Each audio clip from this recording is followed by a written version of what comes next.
Do you think he's coming to die on the cross again? Kas te arvate, et tuleb siia maa pealt jälle risti peal ära surra? Ei, Not at all. absoluutselt mitte He has see. a crown Tal on kroon see. and he's coming like a victorious king, Ja tuleb nagu üks võidukas. a triumphant king. Ja võidukas.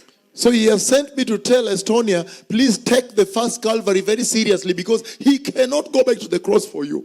Ta ei tule ristile ja sellepärast ma tahan, et see võtaks seda sõnumit hästi tõsiselt. Sellepärast ma olen siin Eestis.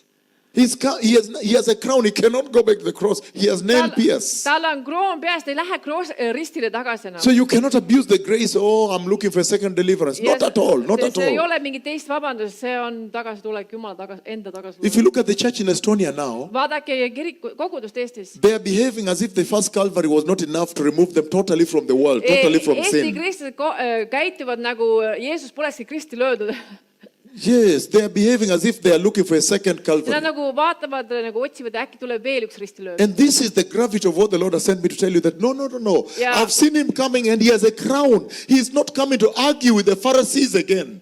See on minu sõnum, et ta tuleb kroon on tal peas ja ta ei tule nende fariseeridega enam siin vaidlema.